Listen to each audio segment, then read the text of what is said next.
I'm going to make in the next 9 months will be fairly good to keep me alive, to keep me surviving into this jungle.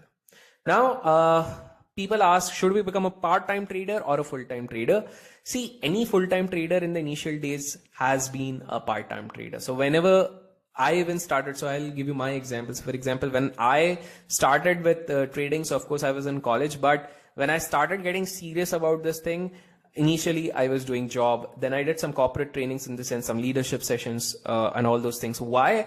Yes, of course, I liked public speaking, but the main motive was to earn some bucks, which I could eventually invest. So I talked about active income. There are plenty of ways through which you can do. That was my way in my times to do that thing.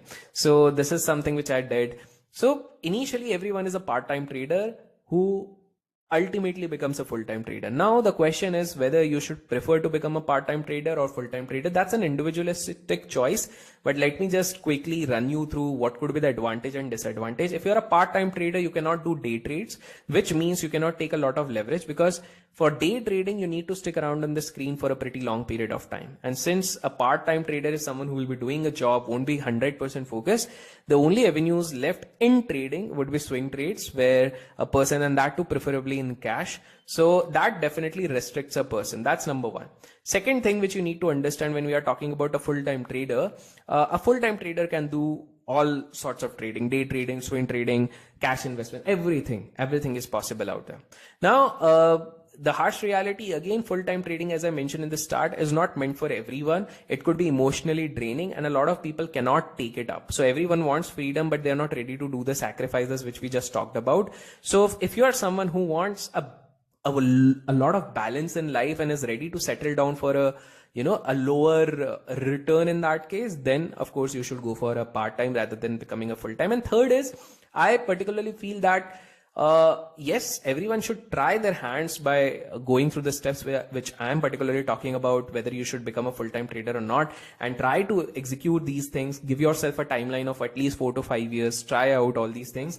But my point is, the markets are meant in such a way that no matter how hard someone works, the ratio would be same, like 10% would make money and 90% would lose. And these 10%, because there is such an uneven ratio, that's why all the 90% what they are losing will go into the hands of 10% people. That's one of the reasons why you would find that some full-time traders make incredible amount of money, because they are trying to take away the pie from the rest 90%. So what I'm trying to say is, just because you can sing doesn't mean you can become Lata Mangeshkar. Just because you can play good gully cricket doesn't mean you can become Sachin Tendulkar. Likewise, just because you think you can be an exceptional full-time trader doesn't mean you can become one. So you need to try it yourself. I'm not trying to demotivate. That's why I'm saying just try it out for the first 4 to 5 years. And then, because see, in this webinar, I want to give you a realistic view rather than, just creating a very fancy kind of attitude for full-time trading.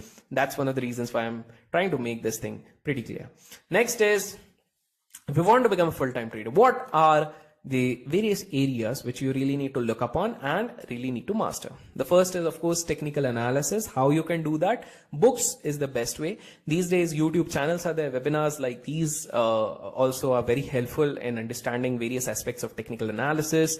Then if you are lucky, you can find some good mentor who has been there, who has done that.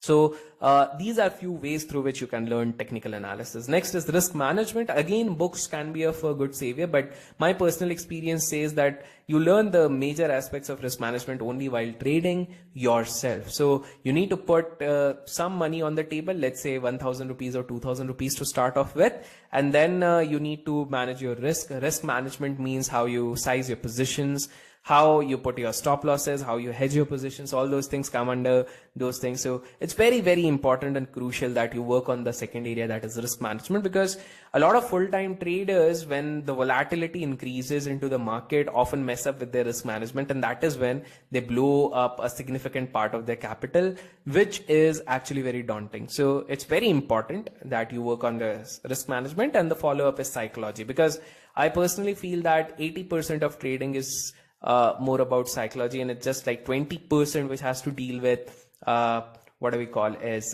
technicals and all those things. So I'll give you some quick hacks being a full-time trader. So for example, if on particular day in the daytime itself, if I have a conflict with any sort of family member, on that particular day, I prefer not to trade because I'm pretty sure that is going to mess up with my psychology.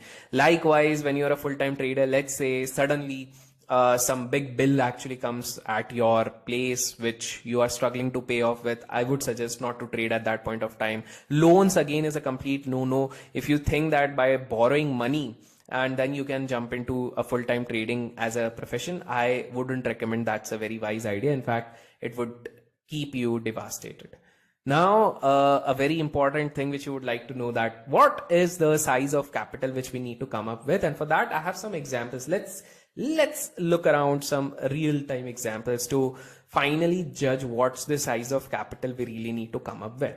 So here are the names on the screen which you can see of some well-known traders who are full-time traders, hedge fund managers and all. So Jim Simons, we recently got to know about him, 66% return post sharing with the client. So he's making close to 100% for the last 20 years. Incredible person. Okay. So 66% is the CAGR which he is clocking. And Mark Minervini, a US trade champion, he has written some wonderful books, 10,000% return in a particular year. And since then, I read it somewhere close to 35 to 36% per annum is the CAGR. Dan Zanger, he holds a world record for making 10,000% return, holds world record in the year 2000, 2001. Since then, he has not made that sort of incredible return like people made during the dot-com bubble, but he makes decent amount of money.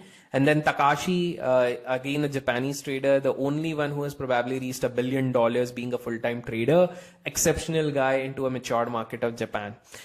So in a different context, if we talk about most of the full-time traders we talked about, even if you prefer to include investors like Warren Buffett, who has a CAGR of 24%, you would jump to the conclusion the best of the lot, that is 0.001% of the lot, is creating somewhere between 30 to 40% of CAGR in a year. 30 to 40% of this thing. Now just imagine if you come into the full-time trading career with 1 lakh rupees and 30% in a year. I'm expecting that you are an exceptional trader.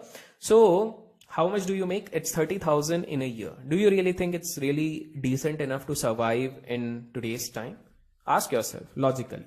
Now you would say that, hey Abhishek, so what do you think we should come up with at least 20 lakh capital or something like that? The answer is yes, because see, if you come with between 10 to 20 lakh, I'm not just going on the upper end because I'm also assuming if you have a family whom you need to serve, let's say you have a daughter whose education has to be supported by you, have a family, wife, your parents are living with you. So if your expenses are more, of course, the base capital has to be more, because after a certain point of time, your backup capital might get exhausted and then you need to put these amounts from trading at work. So in that case, in my opinion, something between 10 to 20 lakh is the minimum which is required for any person who wants to aspire to become a full-time trader. And I'll give you the maths, because if you're a bachelor, 10 lakh, even if you're able to make, let's say, a very good year, 40%, 4 lakh comes out there. You need to pay taxes, you need to pay, you need to keep another backup capital and all those things. At least you can manage.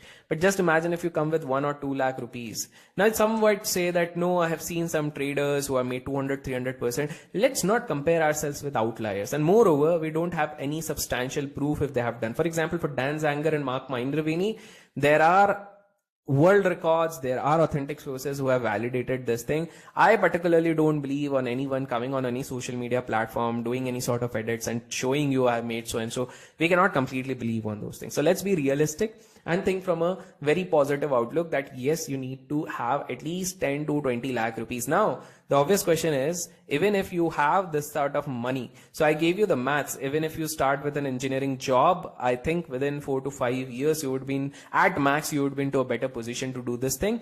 If you are able to have multiple sources of income, let's say some passive sources of income, you might reach that stage within just 2 years itself. If you are from a good B school or a good college, you might end up over there within just 2 years. It just depends which particular route you are taking, and markets are not going anywhere. So don't just think, oh my God, 4 years, everything would be lost. Don't worry about that, because markets are here to stay for the next 60 years. Yes, the earlier you start, the better it would be for you people. So the first thing is this. Second is, once you start, you should actually start with cash trading. If you have been doing part-time trade with futures and options for at least 2.5 years, then it's fine, consistently profitable. Then you can directly start getting into FNO. Otherwise, my suggestion would be start with cash. So I've given the capital requirement. So for me in particular, if someone comes and says 2 lakh rupees to become a full-time trader, no. 2 lakh rupees for practice, 1 lakh rupees for practice, even 10,000 rupees for practice is fine when you're learning as a part-time trader. As a full-time trader, of course, that won't be an answer. Yeah, but if you have some good backup, so let's say your parents are still feeding you, you have a house to live, you don't need to pay rent, you don't have any expenses, then of course you can go with like 5 or 6 lakh rupees also, but these are certain conditions and everyone is not that privileged. With that being said, now we would understand what are the various tools which are required to, when you actually think of becoming a full-time trader out there. First thing is, when you're coming into this trading profession, think it from a perspective of business. Think as if you are starting a business, because trading is just like a business. So you have to invest into a business. If you feel that just using a cell phone or a tab, you will be able to accomplish higher returns being a trader, it would be a fallacy. You need to understand, in a business you need to invest. Likewise, in trading you need to invest into a good laptop. You need to have good system.